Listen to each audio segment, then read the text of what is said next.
Assalamualaikum warahmatullahi wabarakatuh.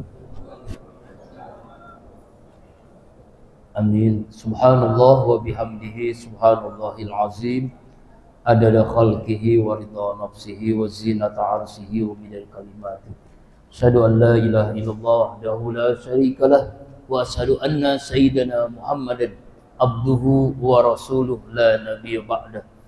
Allahumma salli ala sayyidina wa maulana Muhammadin sallallahu alaihi wasallam. Assalamualaikum ya Rasulullah wa ala alihi wa ashabihi wa man tabi'ahu bi ihsanin ila yaumiddin. Rabbi a'udzubika min hamazati syayatin wa a'udzubika rabbi ay yahdurun.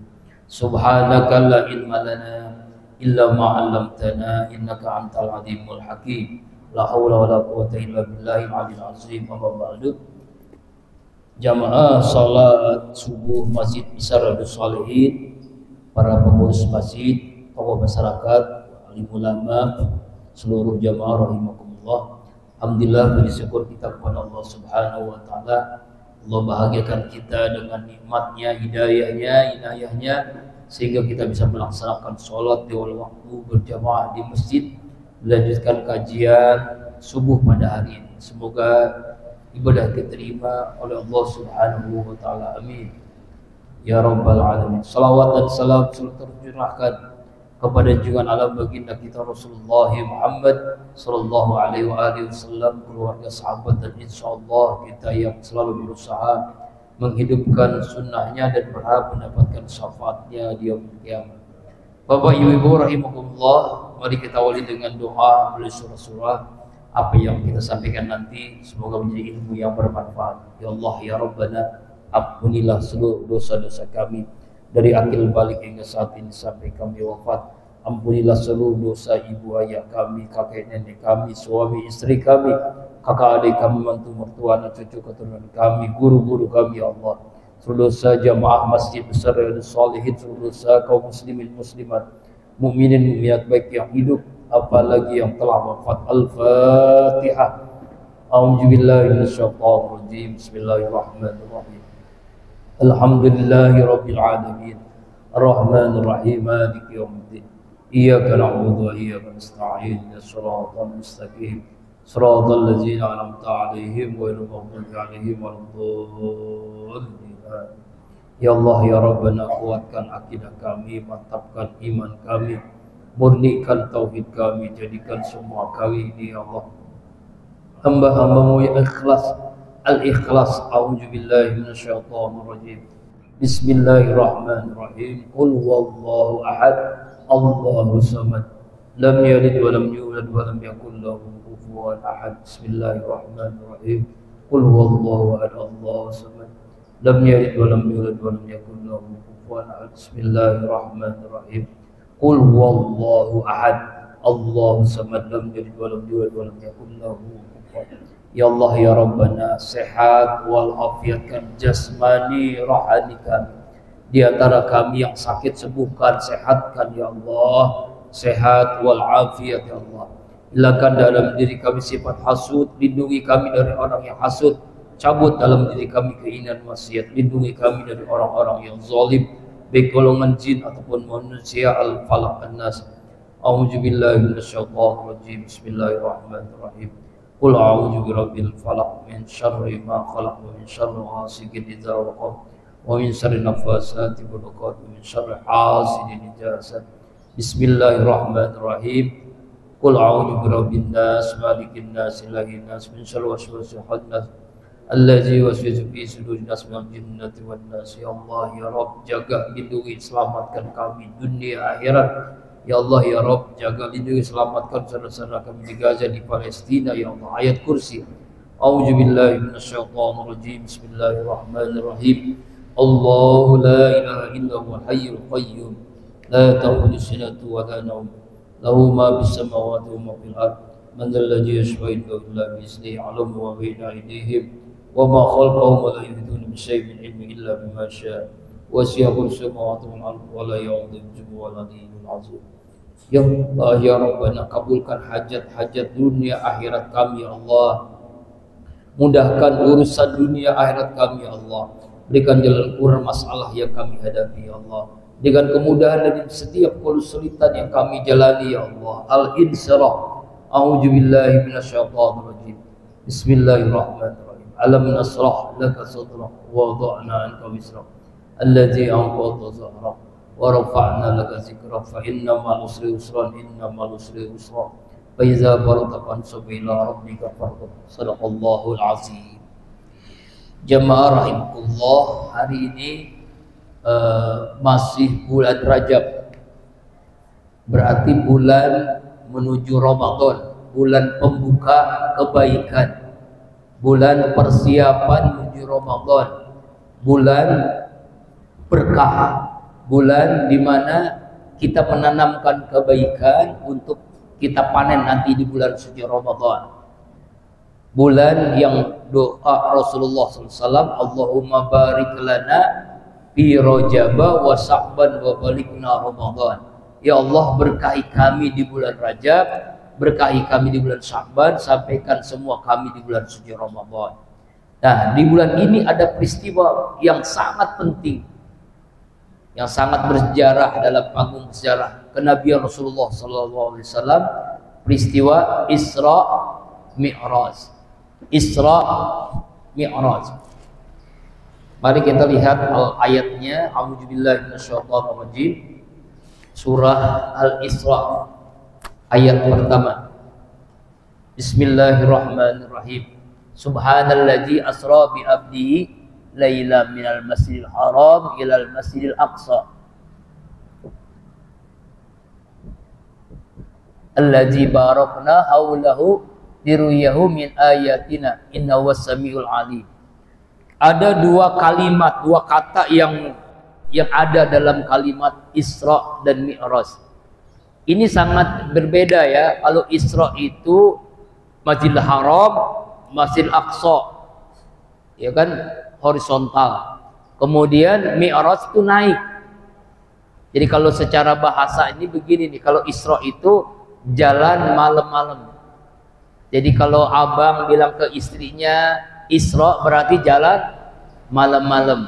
Sedangkan Mi'raj artinya naik malam-malam. Jadi kalau abang bilang kepada istrinya, yuk kita Mi'raj berarti kita naik malam-malam. Naik apa?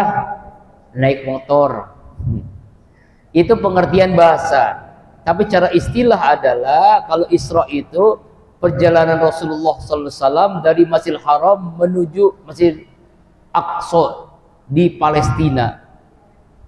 Nah, sebelum peristiwa bersejarah ini, Rasulullah mengalami namanya Amul Hazn, tahun duka cita, yaitu di mana orang yang membantu perjuangan dakwah Rasulullah SAW wafat.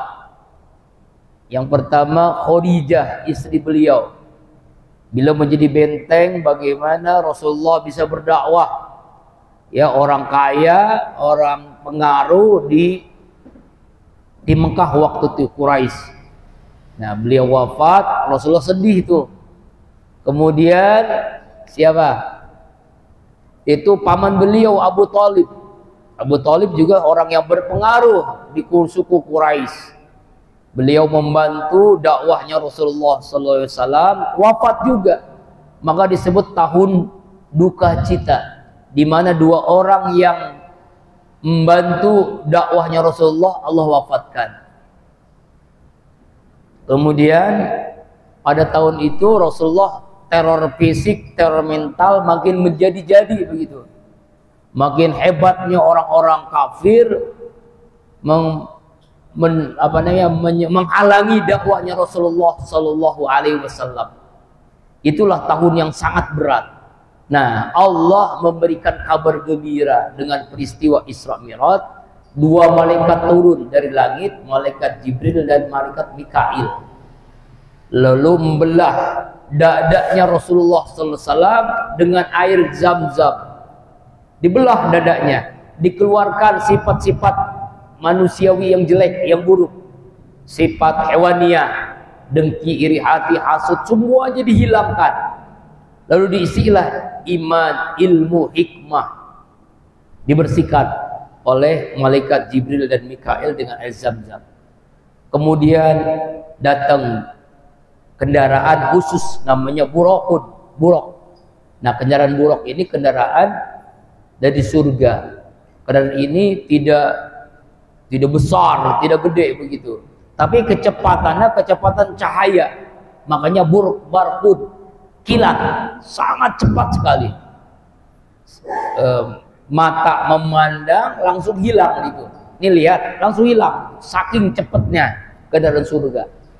Ya, nah, Rasulullah menaiki itu bersama malaikat Jibril dan Mikail. Kemudian melewati beberapa tempat singgah. Ini apa maksudnya? Belajar dari sejarah bagaimana Rasulullah mengalami sebagai refreshing tour, kabar gembira dari Allah Subhanahu wa taala. Melihat di mana nih? Rasulullah nanya, "Kok berhenti di sini, rest area mana nih?" Ya, kira-kira begitulah.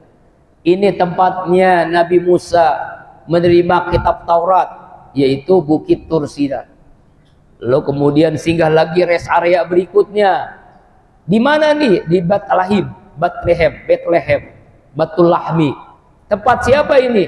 Tempat Nabi Isa dilahirkan oleh wanita suci, yaitu Maryam. Kemudian singgah lagi. Di mana nih? Di Yasrib. Di mana Yasrib nih? Ini tempat engkau nanti akan melaksanakan hijrah dari Mekah ke Yasrib yang berubah menjadi Madinah Al-Munawwarah. Yasrib berubah menjadi Madinah Al-Munawwarah. Kemudian Rasulullah SAW sampai di Masjid Aqsa, diberikan 2 gelas. Yang pertama air susu, yang kedua air arak. Ya, pilih, ambil, silahkan pilih, ambil. Rasulullah dengan spontan memilih air putih. Ini mah ustaz. Kalau Rasulullah memilih air susu, sodaqta, benar engkau. Seandainya umat memilih air arak, umatmu jadi pemabok semuanya. Inilah hidup. Hidup ini kan pilihan. Ketika kita bangun tidur, kita disuruh memilih. Ini hak, ini batil. Ini boleh, ini tidak boleh. Ini halal, ini haram. Apa yang kita pilih, itulah iman. Apa yang kita pilih? Kebaikan apa keburukan? Taat atau musibah? Ya, tahajud apa? Ambil selimut.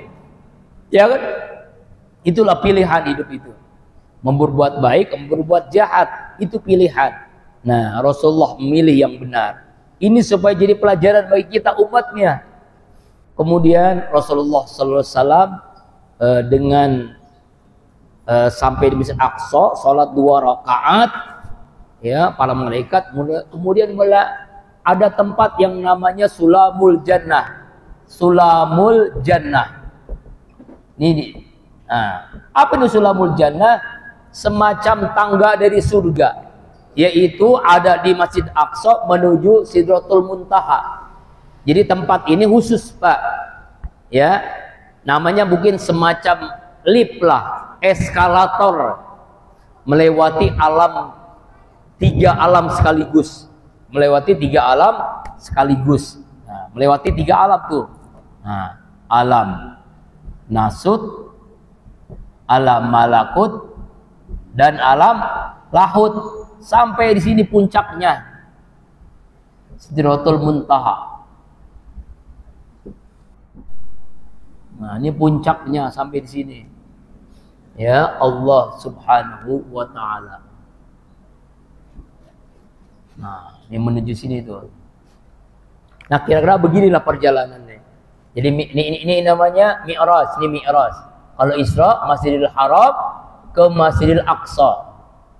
Ke Masjidil Aqsa. Nah, perjalanan ini melewati 3 alam sekaligus ini hanya 1/3 malam. Rasanya logika manusia nggak mungkin, mustahil, impossible. Di zaman itu nggak ada kendaraan kecuali kendaraan onta. Jangankan menuju Sidratul Muntaha, Masjidil Haram ke Masjidil Aqsa aja itu perlu 2 bulan perjalanan. Makanya jangan heran ketika peristiwa Isra Mi'raj ini dijelaskan, ada 3 kelompok besar. Ada yang percaya, ada yang ragu-ragu, ada yang tidak percaya. Yang percaya ini kelompok yang beriman, yaitu sahabat Abu Bakar As-Siddiq. Makanya mendapatkan gelar As-Siddiq, yang membenarkan peristiwa Isra dan Mi'raj. Yang kedua ragu-ragu, yang memang imannya baru ucapan doang, belum perbuatan, belum hati. Ini kelompoknya orang-orang munafik, Ubay bin Salul. Lalu yang kafir, yang nggak percaya, wah ini makin kurang ajar nih. Ini namanya kelompoknya Abu Jahal, Abu Lahab, Abu Gosok, Abu Janda, Abu apa? Banyak macam-macam Abu itu ya. Nah ini nggak makin percaya. Dulunya memberikan gelar kepada Rasulullah itu Muhammad Al-Amin. Setelah peristiwa ini Muhammad Al-Majnun, Muhammad gila, dikatakan gila. Ya itulah, kalau kita tidak belajar dari keimanan, ini memang terpengaruh oleh orang kafir, atau minimal kita ragu-ragu. Makanya peristiwa Isra Mi'raj ini harus kita yakini dengan bulat. Bagaimana meyakininya? Jangan dengan akal, tapi dengan iman. Kalau dengan akal tidak nyambung. Makanya dalam hidup ini juga harus kita ingat nih Pak, ada namanya kauniyah, habisnya kauniyah. Yang kedua namanya robbaniyah.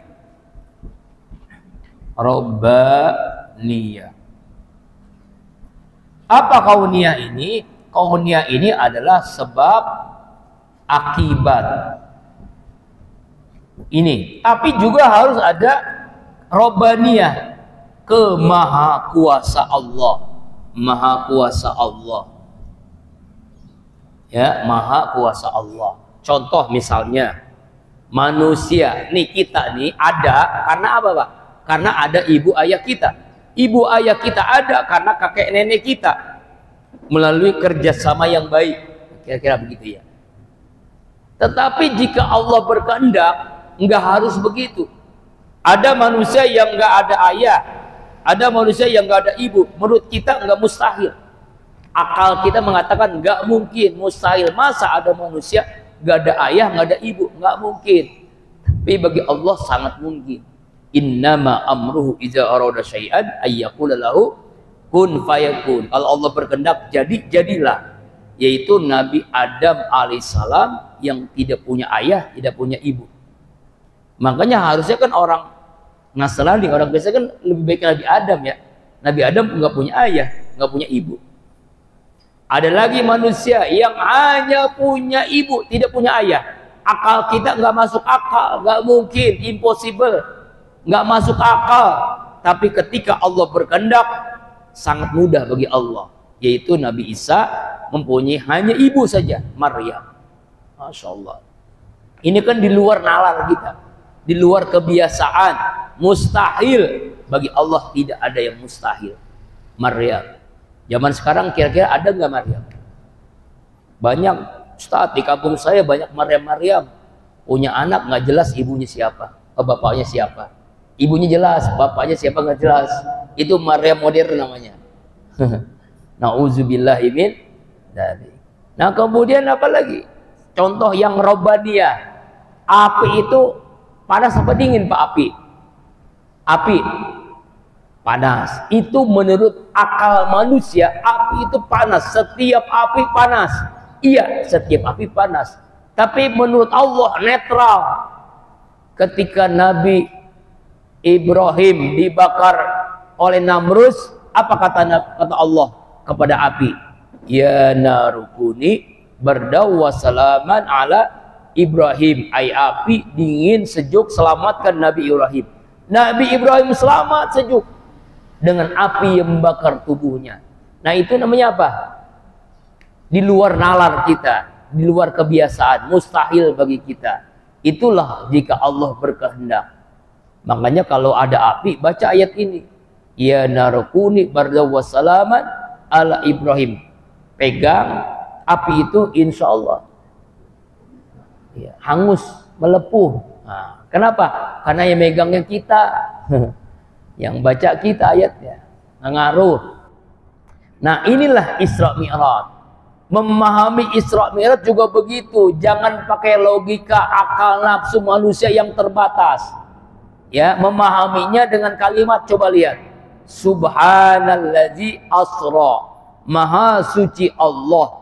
Allah sampai mempertaruhkan kemahasuciannya. Kemahasuciannya. Allah tidak pernah menjelaskan dalam berbagai ayat peristiwa apapun dengan kalimat diawali kata subhan. Karena saking pentingnya, saking hebatnya peristiwa ini sampai Allah mempertaruhkannya kemahasuciannya. Subhanallazi asra. Jadi asra itu artinya Allah yang menjalankan. Jadi yang aktif siapa? Allah. Nabi Muhammad terima beres. Dia yang dijalankan di abdihi pada waktu malam. Jadi pada waktu malam dilaksanakan pada waktu malam. Lailan pada waktu malam. Dan peristiwa-peristiwa hebat memang terjadi malam hari, apapun itu. Contoh, misalnya Lailatul Qadar terjadi di malam hari kan? Ya kan? Kemudian nuzul Quran kapan? Malam hari. Nisfu Saban malam hari. Isra Mi'raj malam hari. Makanya subhanallazi asra bi abdihi laila artinya malam. Laila artinya malam. Makanya kalau ada wanita bernama Laila artinya wanita malam. Salah, wanita yang gemar salat malam, gitu maksudnya. Fatahajjat bihi nafilata laka asa ayab asa maqamam mahmuda. Maqamam mahmuda Allah berikan kepada orang yang salat malam, salat tahajud qiyamul lail. Nah, itulah yang terjadi. Peristiwa Isra Mi'raj Allah yang aktif, Allah yang melaksanakan. Jadi sangat mudah ketika kita mau itu, ya Allah yang melakukan. Kalau manusia nggak mustahil kan? Mustahil. Tapi ke Allah nggak ada yang mustahil bagi Allah. Sangat mungkin terjadi. Contoh lagi itu kan, tongkat Nabi Musa menjadi ular. Tongkat Nabi Musa bisa membelah lautan. Akal kita nggak nyambung. Tapi menurut apa? Iman pasti nyambung. Nggak ada yang mustahil bagi Allah. Allah yang menciptakan alam semesta ini, ya kan? Masa mustahil bagi Allah? Itu mah kecil, setiap perkara yang sangat mudah bagi Allah menjalankan hambanya. Kemudian setelah sampai menuju alam malakut, dari alam nasut malakut, Rasulullah ini berjumpa dengan para nabi. Langit pertama, langit kedua, langit ketiga, langit keempat, langit kelima, langit keenam, langit ketujuh, berjumpa dengan para nabi-nabi. Nabi Musa, Nabi Ibrahim, Nabi Yahya, Nabi Zakaria, Nabi Yusuf, semuanya nabi berjumpa di langit-langit itu, Pak. Setelah itu Rasulullah Shallallahu Alaihi Wasallam tawaf di Baitul Ma'mur. Baitul Ma'mur itu sebuah tempat kira-kira seperti Ka'bah gitu. Dulunya Ka'bah ada banjir besar di zaman Nabi Nuh, diangkat oleh malaikat, ditaruh di sana, lalu dibangun kembali oleh Nabi oleh Nabi Ibrahim alaihissalam. Nah, itu Ka'bah tuh di sana. Ada di Baitul Ma'mur, tawaf para nabi dan para malaikat. Kemudian setelah itu Rasulullah SAW sholat dengan para nabi 2 rakaat. Belum ada perintah sholat tuh, belum ada. Baru sholat kemudian Rasulullah SAW diajak jalan-jalan, bukan jalan-jalan istilahnya, diajak jalan oleh malaikat Jibril, diperlihatkan gambaran surga, diperlihatkan gambar neraka. Wah, ini nih yang menarik nih bagi kita, jamaah rahimakumullah. Di surga Rasulullah terheran-heran, ada gambaran orang saat itu menanam biji, langsung tumbuh pohon, berbuah banyak, lebat sekali. Lalu Rasulullah nanya, ya Jibril, ini gambaran siapa ini? Kok orang nanam biji saat itu juga langsung tumbuh, saat itu juga langsung berbuah banyak dan bisa dinikmati. Inilah gambaran umatmu yang berbuat kebaikan, diberikan pahala yang berlipat-lipat ganda. Baca Quran 1 huruf 10 kebaikan. Sholat berjamaah 27 kebaikan. Kita sedekah 700 kebaikan pahalanya. Bahkan wallahu yudhaifu liman yasha. Allah melipat gandakan bagi hambanya yang Allah kehendaki. Begitu besar pahalanya. Nah itulah kira-kira begitu. Lalu Rasulullah SAW jalan lagi, mencium yang sangat harum, wangi semerbak yang tidak pernah Rasulullah menciumnya, dan itu tercium yang lebih semerbak, lebih harum dari surga yang itu juga harum wangi. Ini siapa ini? Wangi apa ini? Rasul bertanya kepada malaikat Jibril. Malaikat Jibril menjawab, ini wangi semerbak harumnya kuburan keluarga seorang wanita yang mempertahankan imannya sampai seluruh keluarganya wafat dalam keadaan iman kepada Allah di zaman Fir'aun, yaitu Masitoh. Kenal Bu Masitoh? Tukang gado-gado. Masitoh, seorang wanita yang imannya itu luar biasa. Imannya sangat kuat. Jangankan dirinya, keluarganya satu-satu direbus oleh Fir'aun, sampai suaminya, sampai anaknya, beliau tidak goyah dengan apapun.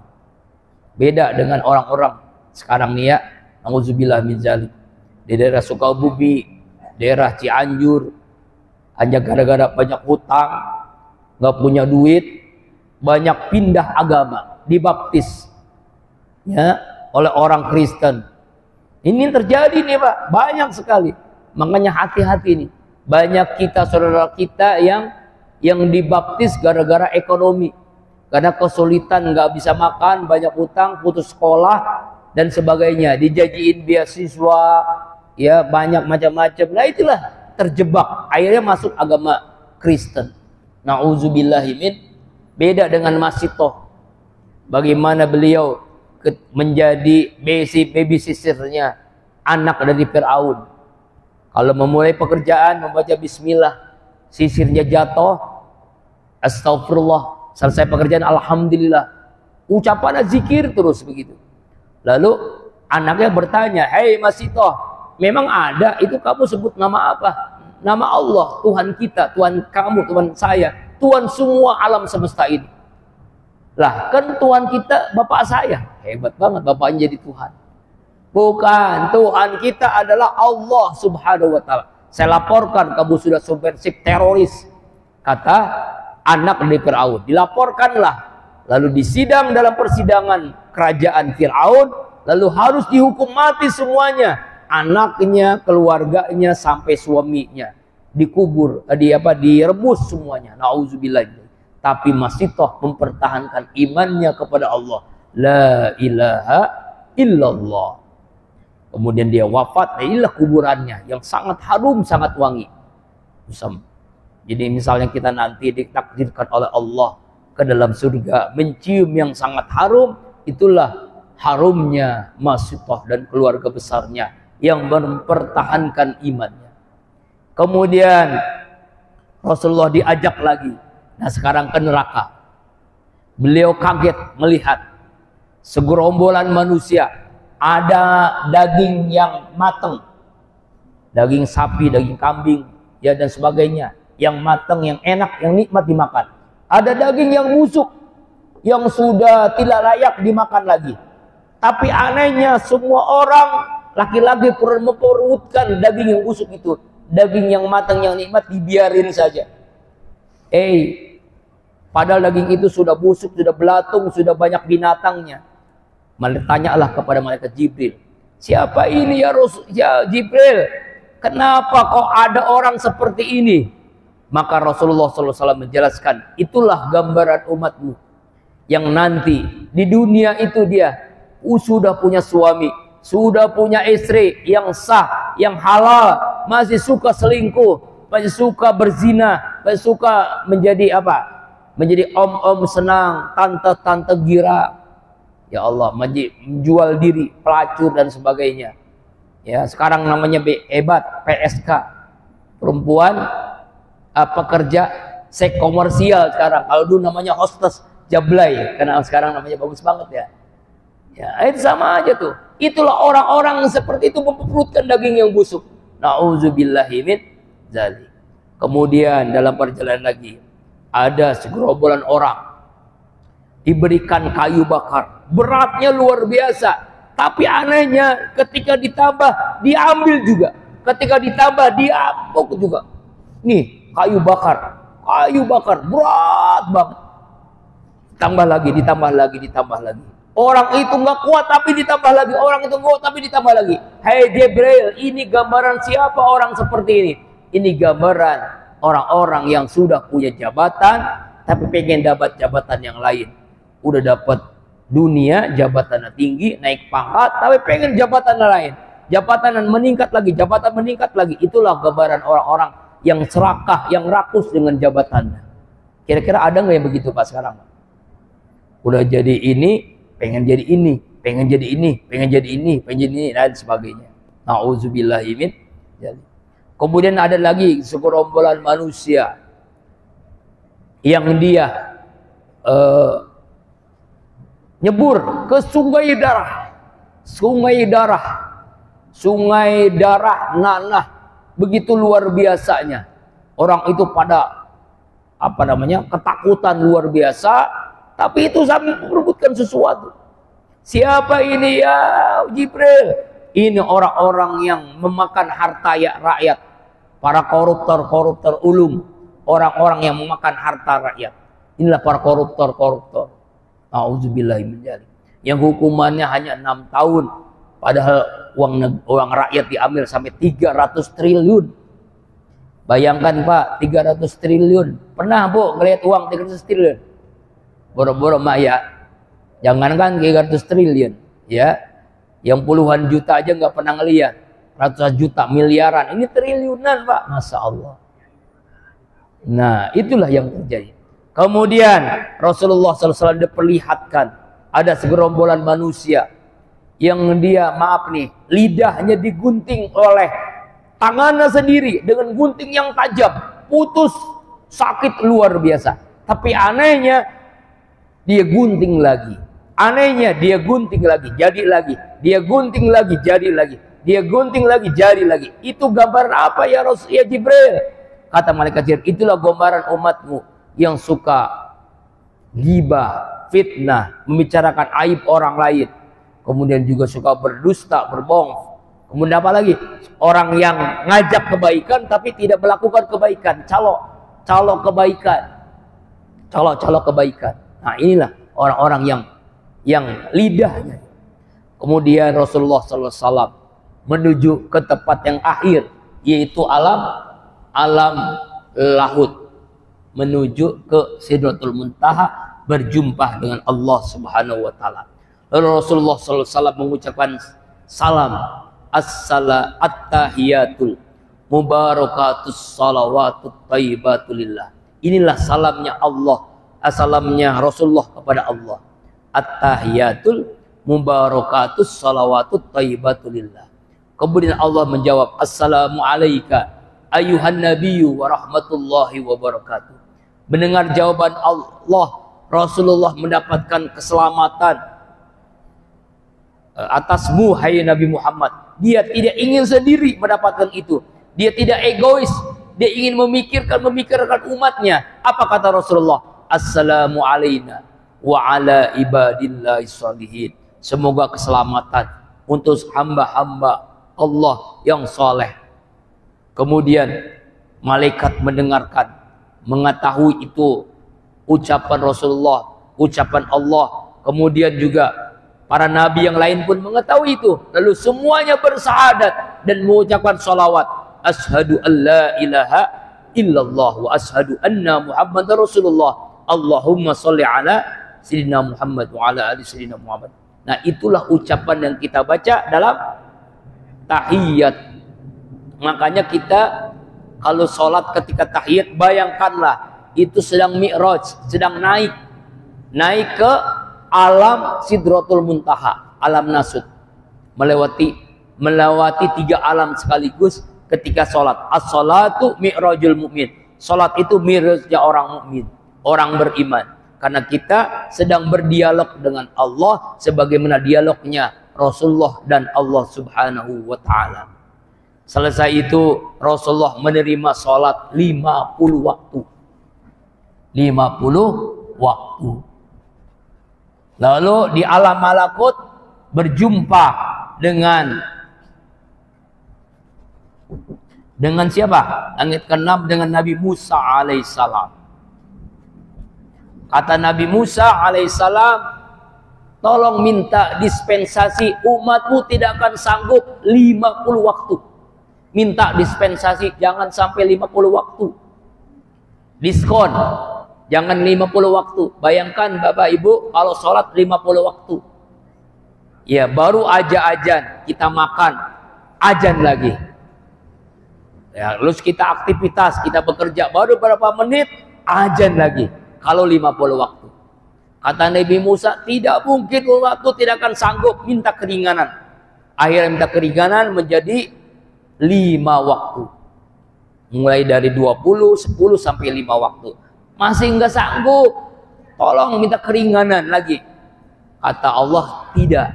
Insya Allah umatmu sanggup. Yaitu zuhur, asar, maghrib, isya, dan subuh. Dan itulah perintah Allah yang luar biasa. Ini harus diperhatikan ya, bahwa ternyata ketika Allah perintahkan sholat ini berbeda dengan perintah-perintah yang lain. Allah perintahkan kita puasa, cukup turunin ayat a'udzubillahi minasyaitonirrajim, ya ayyuhalladzina amanu kutiba alaikumusiyam kama kutiba alal ladzina min qablikum la'allakum tattaqun. Ketika Allah perintahkan kita mengeluarkan zakat, Allah cukup turunin ayat khudz min amwalihim shadaqatan tutahhiruhum wa tuzakkihim biha. Ketika Allah perintahkan kita haji, cukup turun ayat walillahi 'alan nasi hijjul baiti man istata'a ilaihi sabila. Ketika Allah perintahkan kita untuk zikir misalnya, Allah cukup turunin ayat apa? Ya walladzina amanu zkurullaha zikran katsira wasabihu bukratan wa asila. Tapi ketika Allah perintahkan kita sholat, tidak cukup perintah itu lewat ayat Al-Quran, tapi Allah langsung memanggilnya. Kenapa? Karena sholat itu istimewa, ibadah yang istimewa. Yang pertama, sholat itu tiang agama. Tiang agama. As-sholatu imaduddin. Sholat itu tiang agama. Siapa mendirikan sholat berarti mendirikan agama. Yang meninggalkannya berarti meruntuhkan agama. Yang kedua, yang pertama kali dihisab, dihisab adalah sholat. Awalu ma yuhasabu as-sholat. Jadi penentu semua ibadah diterima adalah sholat. Penentu ibadah puasa, penentu ibadah zakat, penentu ibadah baca Al-Quran, penentu ibadah haji adalah sholat. Kalau sholatnya diterima, maka seluruh ibadahnya diterima oleh Allah. Kalau sholatnya ditolak, seluruh ibadahnya ditolak oleh Allah Subhanahu wa ta'ala. Itulah perintah sholat. Yang ketiga, kenapa Allah langsung memanggilnya? Karena sholat itu dalam hadis seperti tubuh itu apa? Kepala. Nah, bagaikan kepala dalam tubuh kita. Kalau ibadah lain itu seperti tangan, seperti kaki. Misalnya nih, saya tanya kepada ibu-ibu, kalau orang nggak punya tangan masih bisa hidup nggak? Masih. Nggak punya kaki masih bisa hidup nggak? Nggak punya kepala, nah kira-kira hidup nggak? Ada yang hidup. Namanya kuntilah, namanya sundul bolong. Jadi sholat itu kepala yang menentukan dalam ibadah kita. Seluruhnya adalah ibadah yang lain. Nah, makanya jangan tinggalkan sholat. Dosa yang paling besar adalah orang yang meninggalkan sholat. Anak-anak kita itu harus diperintahkan sholat. 7 tahun diperintahkan, 10 tahun harus diapain? Dipukul kalau tidak mau sholat. Kalau tidak mau sholat, jangan sampai. Karena sholat itu istimewa, tiang agama. Kemudian yang berikutnya, sholat itu ya adalah yang membuat hidup kita menjadi mulia, menjadi berkah itu lewat sholat. Makanya ada 4 persyaratan ibadah terbaik. Nih bahasanya begini, kalau ingin meraih rezeki yang terbaik, ingin mendapatkan kehidupan yang terbaik, ingin mendapatkan anak yang terbaik, istri yang terbaik, wafat yang terbaik, dan surga yang terbaik, laksanakan ibadah terbaik. Dan ibadah terbaik itu syaratnya 4. Syaratnya berapa Pak? Bu? Syaratnya 4. Ibadah terbaik syaratnya 4. Yang pertama, syarat ibadah terbaik adalah sholat di awal waktu. Sholat di awal waktu. Dilakukan sholat di awal waktu. Ya, khairul a'mal as-sholatu ala waktiha. Amal yang terbaik sholat di awal waktu. Biasakan dari sekarang dan harus mengingat seingat-ingatnya secara mungkin bahwa kalau suara muazin itu adalah panggilan Allah lewat suara muazin. Jadi Allah sedang memanggil kita. Siapa yang membesarkan Allah, siapa yang bersyahadat, siapa yang ingin meraih kebahagiaan, hayya 'alas shalah, ayo kita sholat. Hayyal falah, ayo capai kebahagiaan, kesuksesan hidup. Sholat, sholat. Makanya lakukan sholat terbaik awal waktu. Jangan ditunda-tunda, nanti dulu. Gak patar, gerakan entar. Nanti dulu tanggung nih kerjaan, nanti dulu nih tanggung nih cucian, nanti dulu tanggung nih masakan, nanti dulu tanggung nih apaan tuh ya, semuanya tanggung. Ini teriskaan, tanggung. Akhirnya sholatnya ditunda-tunda. Hati-hati nih, kalau sholat ditunda-tunda, maka doa pun akan ditunda oleh Allah. Lakukan sholat terbaik, sholat di awal waktu. Ya, jangan seperti ada orang yang sholatnya itu ditunda-tunda. Zuhurnya dilaksanakan sih memang, tapi mendekati asar. Asarnya dilakukan mendekati maghrib. Maghribnya dikerjain, tapi sudah mendekati isya. Isyanya sudah mendekati waktu tidur dia. Ya, waktu tidur jam 11 baru sholat isya. Dia sholat subuh udah masuk waktu sholat duha. Nah, ini namanya sholatnya ditunda-tunda. Zuhurnya ke asaran, asarnya ke maghriban, maghribnya ke isyaan, isyanya ke tiduran, subuhnya ke siangan. Maka laksanakan ibadah terbaik, sholat di awal waktu. Yang kedua, lakukan sholat berjamaah. Dimanapun kita, usahakan berjamaah. Di musola, di rest area misalnya, kalau lagi jalan kan lagi ziarah, ajak teman kita. Jangan sendiri sholat. Lakukan berjamaah, walaupun cuma 2 orang itu dikatakan berjamaah. Ya, sholatul jamaah afdalu min sholatil fardhi bi as-sab'i wa isrina darajah. Sholat berjamaah lebih utama daripada sholat sendiri dengan 27 kali lipat. 27 pahalanya. Sholat sendiri itu benar, khusyuk, itu dapatnya 1 doa. Dapat 1. Kalau sholat berjamaah, ya mau bagus mau jelek dapat 27. Yang penting barisannya lurus dan rapat. Kemudian yang ketiga, amal ibadah terbaik adalah sholatnya di masjid, sholatnya di musola. Kenapa? Karena masjid itu baitullah, rumah Allah. Karena masjid itu baitul malaikah, rumahnya malaikat. Karena masjid itu baitul anbiya wal mursalin, rumahnya para nabi dan rasul. Kalau masjid itu adalah baitul mukminin, baitul muttaqin, rumahnya orang-orang mukmin, orang-orang bertakwa. Kita bertamu pasti disuguhin makanan, minimal minuman. Di masjid kita sholat, maka kita menjadi tamu Allah. Nggak mungkin Allah berdiam diri. Pasti Allah berikan apa? Hidangan. Hidangannya apa, Pak? Hidayah Allah, inayah Allah, berkah, maghfirah. Ya, itu hidayah. Bahagia dunia akhirat, itu hidangannya. Jadi hidangannya bukan air putih, bukan nasi hidup, bukan lontong, bukan. Hidangan hidayah Allah, hidayah rahmat Allah, dengan ampunan Allah, hidangan berkahnya Allah. Itulah hidangan bagi orang yang selalu berjamaah di masjid.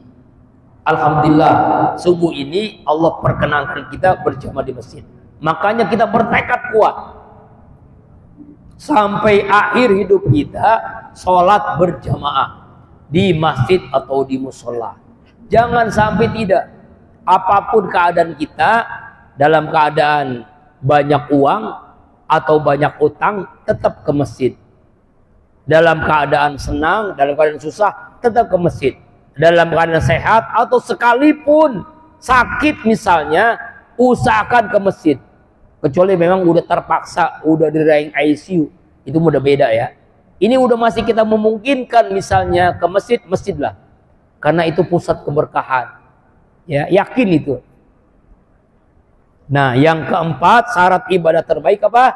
Khusyuk. Nah, inilah khusyuk. Khusyuk yang paling berat, tapi sebenarnya sih gampang untuk memahami kita ini sholat khusyuk atau tidak, yaitu dengan kita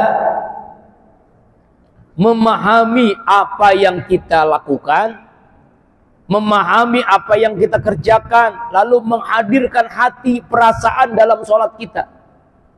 Inna sholati, sesungguhnya sholatku ya Allah, wa nusuki, ibadahku, wa mahyaya, hidupku, wa mamati, matiku, lillahi rabbil alamin, untukmu ya Allah. Atau ketika duduk di antara dua sujud kita membaca doa apa? Rabbighfirli, ya Allah ampuni hamba, warfa'ni, angkat derajat hamba, warzuqni, berikan hamba rezeki, wa'afini, ya Allah sehat walafiatkan hamba, wahdini, berikan hamba petunjuk ya Allah, wa'afini, maafkan hamba, wa'fu anni, maafkan hamba ya Allah. Itu doa yang sangat mustajab. Kenapa mustajab? Karena doanya itu kita baca ketika sholat. 8 doa. Rabbighfirli, warhamni, wajburni, warfa'ni, warzuqni, wahdini, wa'afini, wa'fu anni. 8 permohonan kita kepada Allah Subhanahu wa ta'ala. Kemudian kita Imam Syafi'i menjelaskan orang awam nih kayak kita nih dikategorikan sudah khusyuk kalau awal dan akhir ingat Allah. Itu aja dulu dah. Yang paling mudahnya. Awalnya ngapain? Takbiratul ihram, ingat Allah. Salamnya ketika ngucapin salam, ingat Allah. Itu aja dulu dah. Nanti berikutnya belajar lagi kehusuan yang berikutnya lebih panjang. Sebab orang khusyuk itu memang susah. Apalagi manusia, jangankan ibu bapak, saya aja ustadz, itu susah. Lagi sholat, awalnya rokat pertama khusyuk, rokat kedua udah mikirin mulangin kondangan, mikirin anak bayaran belum bayaran sekolah, pesantren, macam-macam pikiran itu. Wah, mikirin ini lagi kurang sehat, kita pengen sehat gitu. Ya Allah, ya mikirin banyak utang, nah macam-macam, makanya sulit. Bagaimana caranya orang awam udah dikatakan khusyuk kalau di awal dan di akhir sholat ingat Allah. Itu aja dulu lah. Paling mudahnya begitu. Allahu Akbar. Allah yang kita ingat. Setelah itu mau ingat macam-macam apa ya, itu masih sulit ya bagi kita emang. Dan terakhir, Assalamualaikum warahmatullahi. Ingat Allah. Assalamualaikum warahmatullahi. Ya. Nah, memang khusyuk itu, Pak, artinya kan menghadirkan hati. Sebenarnya gini aja ya. Kita dialog. Jadi sholat itu komunikasi dengan Allah. Lagi ngobrol dengan Allah. Kita ngobrol dengan tetangga, ngobrol dengan orang tua, ngobrol dengan guru, dengan teman. Lalu teman kita yang diajak ngobrol ngelengos, kita kira-kira gimana kita? Ngelengos gitu, nggak mau menerima apa yang kita obrolin, gimana? Nggak seneng kan? Nah, kita sedang ngobrol sama Allah, lalu sedangkan kita melengos, ngobrol sambil ngelengos. Nah, itulah. Makanya caranya komunikasi kepada Allah, bayangkan kita komunikasi dengan orang dekat kita, maka insya Allah kita jadi khusyuk. Wallahu a'lam bishawab. Sudah waktu syuruk. Mari kita tutup dengan doa, kita bermohon kepada Allah, kita bisa melaksanakan ibadah yang terbaik. Awal waktu, berjamaah, masjid dan khusyuk. Semoga dengan melaksanakan ibadah terbaik, Allah karuniakan rezeki yang terbaik, rumah tangga yang terbaik, kehidupan yang terbaik, wafat yang terbaik, dan masuk surga yang terbaik. Al-Fatihah. A'udzubillahi minasyaitonirrajim. Bismillahirrahmanirrahim. Alhamdulillahirabbil alamin. Arrahmanirrahim. Maliki yaumiddin. Iyyaka na'budu wa iyyaka nasta'in. Ihdinas siratal mustaqim. Siratal ladzina an'amta 'alaihim ghairil maghdubi 'alaihim waladdallin. Astaghfirullahaladzim, astaghfirullahaladzim, astaghfirullahaladzim. Allahumma shalli ala sayyidina Muhammadin fil awwalin wa sallim ala sayyidina Muhammadin fil akhirin. Ya Allah wa sahabati Rasulullah ajma'in. A'udzu billahi minasyaitonir rajim. Bismillahirrahmanirrahim. Alhamdulillahirabbil alamin. Hamdan na'imin, hamdan syakirin, hamdan ni'ama wa yukafi mazida. Ya Rabbana lakal hamdu kama yanbaghi li jalal kalimu azim sultanik. Allahumma salli ala sayyidina Muhammad wa ala ali sayyidina Muhammad. Ya Allah, kami berkumpul di masjid besar yang Sholihin ini, ya Allah, bermohon kepadamu, ya Allah, ampuni semua dosa kami, ya Allah, dari akil balik hingga saat ini sampai kami wafat, terang-terangan atau yang kami sembunyikan, ya Allah, dosa mata, telinga, mulut, tangan, kaki, ya Allah, semua dosa kami, ya Allah. Ampunilah seluruh dosa ibu, ayah kami, kakek, nenek kami, kakak, adik kami, mantu, mertua kami, anak, cucu, keturunan kami, guru-guru kami. Ampunilah seluruh dosa jamaah Masjid Riyadhus Shalihin, ya Allah, seluruh dosa kaum muslimin, muslimat, mukminin, mukminat, baik yang hidup apalagi yang telah wafat. Ya Allah, ya Rabbana, karuniakan kepada kami akidah yang kuat, ibadah yang khusyuk, hati yang bersih, akhlak yang mulia, ilmu yang bermanfaat, sehat wal afiat, ya Allah. Angkat penyakit jasmani rohani kami, ya Allah. Ya Allah, ya Rabbana, tidak ada yang mengampuni dosa kami kecuali Engkau, ya Allah. Tidak ada yang mengijabah doa kami kecuali Engkau, ya Allah. Kami bermohon, kabulkan doa kami, ya Allah. Kabulkan, ya Allah, hajat-hajat kami, ya Allah. Mudahkan urusan dunia akhirat kami, ya Allah. Berikan jalan keluar masalah yang kami hadapi, ya Allah. Dari peristiwa Isra Mi'raj kami, ya Allah, berikan kepada kami kemampuan bisa melaksanakan ibadah yang terbaik, sholat di awal waktu, berjamaah di masjid dan dengan khusyuk, ya Allah. Hadirkan kami, ya Allah, kehusyuan dalam sholat kami, ya Allah. Ya Allah, ya Rabbana, kami bermohon dari hati yang lalai, hati yang lupa sehingga kami sulit khusyuk, ya Allah. Kami bermohon kepadamu, ya Allah.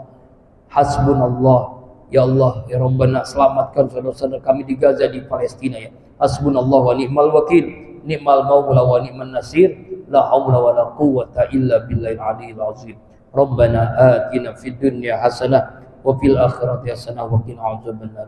Sallallahu alaihi wasallam Muhammad wa ala alihi washabihi ajmain. Subhana rabbika rabbil izzati amma yasifun wa salamun alal mursalin walhamdulillahi rabbil alamin. Subhanakallahumma wa bihamdika asyhadu an la ilaha illa anta astaghfiruka wa atubu ilaik. Billahi taufiq wal hidayah. Assalamualaikum warahmatullahi wabarakatuh.